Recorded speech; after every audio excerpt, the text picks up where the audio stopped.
मैं नेहा स्वागत करती हूँ आपका लाइव इंडिया हर पल में। और इस वक्त हमारे साथ जुड़ चुकी हैं शिल्पी नेहा तिर्की जी, जो कि विधायक है। हम उनसे डायरेक्ट जुड़ते हैं और बात करते हैं क्या कुछ कहेंगी शिल्पी दी। लोकसभा चुनाव को लेकर के कांटे की टक्कर चल रही है। एक तरफ अगर कहा जाए तो संजय सेठ को लेकर प्रधानमंत्री रोड शो करते नजर आ रहे हैं, और वहीं दूसरी ओर जो है कल प्रियंका गांधी भी यशस्विनी सहाय को लेकर के रांची आई थी और लोगों से अपील भी की उनको वोट देने को लेकर। देखिए, गर्मा गर्मी तो है निश्चित रूप से। लोकसभा 2024 को लेके सभी तरफ से लोग अपने तरीके से प्रयास कर रहे हैं। बड़े बड़े नेता चुनाव में भी उतर रहे हैं, मगर प्रचार के लिए उतर रहे हैं। मगर देखिए, झारखंड में अगर मैं आपको विशेष रूप से बताऊं तो खास करके ग्रामीण क्षेत्र में एक बहुत बढ़िया माहौल बना हुआ है। और निश्चित रूप से लोग इस बार वो 10 साल का जो निवेश किए हैं अपने वोट दे के 2014 में या 2019 में, उसका जवाब जनता सरकार से जानना चाहती है, जिसका जवाब मोदी सरकार के पास नहीं है। ना उनके जो भी प्रत्याशी हैं या जो भी कैंडिडेट है या जो एमपी रहे उनका पास कोई भी जवाब नहीं है। और यही कारण है कि इस बार झारखंड की जनता कांग्रेस के ऊपर या इंडिया गठबंधन के ऊपर अपने भरोसा जमाना चाहती है। और इसकी घबराहट निश्चित रूप से प्रधानमंत्री मोदी जी को भी है। और यही कारण है कि मन से बहुत मन ग्रहण और अटपटा सा वो बयानबाजी भी कर रहे हैं। लेकिन दूसरी ओर क्या कुछ कहेंगे, 28 तारीख को फिर से प्रधानमंत्री का रोड शो होने वाला है, फिर से वो आने वाले हैं, उसको लेकर क्या कुछ कहेंगे? क्यों इतनी ज़रूरत पड़ रही कि उनको बार बार आना पड़ रहा है रोड शो के लिए? बौखलाहट है, यही हम कह सकते हैं। निश्चित रूप से देश के प्रधानमंत्री किसी राज्य में बार बार आ रहे हैं, दो दिन के बाद, चार दिन के बाद।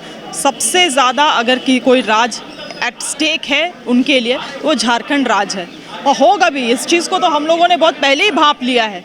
झारखंड जैसा राज्य जो भगवान बिरसा मुंडा जी का स्थल है, सिद्धू कान्हू जी का फाइटर्स का जो स्थल है, स्वतंत्र सेनानियों का जो जन्म स्थल रहा है, आंदोलन का स्थल रहा है, यहाँ पे भाजपा का जुमलाबाजी नहीं चल सकता है। बाकी देश में कोई और राज्य में मैं नहीं बतला सकती हूँ, मगर इस देश में, इस राज्य में यहाँ की जनता बहुत सतर्क है। खास करके गांव के लोग, आपने खूंटी में देखा, आपने लोहरदगा में देखा, इससे ज़्यादा ग्रामीण पॉपुलेशन और कहाँ है झारखंड में।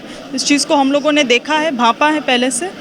लेकिन शिल्पी जी, क्या कुछ कहेंगी आप? यशस्विनी सहाय जो है राजनीतिक में एक नया चेहरा है, वहीं संजय सेठ जो है वो सांसद भी है, और लेकिन फिर से वो अब उतरे हैं, तो कितना ये मुकाबला कितना दिलचस्प होने वाला है और कितनी दूर तक लगता है ये? देखिए, संजय सेठ के बारे में तो मैं दो चीज़ कहूँगी। आज सुबह में मैं हथमा में गई हुई थी, काफ़ी लोगों से जनसंपर्क मैंने किया। लोग इतने आक्रोशित हैं और इतने भले बुरे शब्द उपयोग कर रहे हैं। मैं चाहूँगी कि किसी पॉलिटिशियन के लिए इस तरह का शब्द उपयोग ना हो, मगर लोग, मैंने जैसे कहा, लोग जवाब ढूंढ रहे हैं।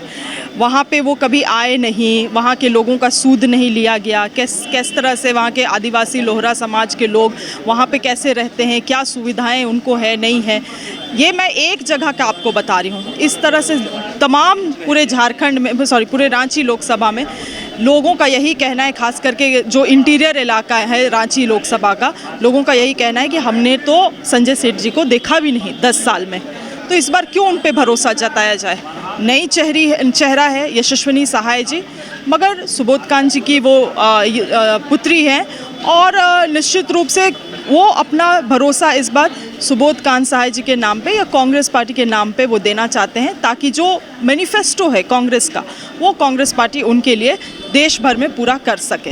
एक सबसे हटके सवाल करूंगी मैं, मंत्री आलमगीर आलम के यहाँ जो ईडी का छापा पड़ा था और वहाँ से जो कोड वर्ड की डायरी भी मिली थी, और अब वो कहीं ना कहीं जेल जा चुके हैं, तो क्या कुछ कहेंगे इससे पार्टी में कितना असर पड़ेगी, चुनाव प्रचार प्रसार में कितना असर पड़ने वाला है इसको लेकर? देखिए, ये तो जांच का विषय है, जांच हो रहा है, चीज़ों को निकल के आने दीजिए। जल्दबाजी में टिप्पणी करना मुझे उचित नहीं लगता है, मगर मैं बस ये समझना चाहती हूँ कि ईडी का जो टाइमिंग है, या मोदी सरकार जो बोलते हैं कि ईडी सीबीआई को हम भ्रष्टाचार काउंटर करेंगे, ये सब अनाप शनाप, इन लोगों का जो टाइमिंग है वो बहुत विचित्र टाइमिंग है।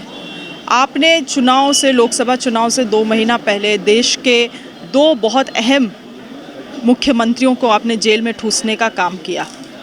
ये क्या दिखाता है?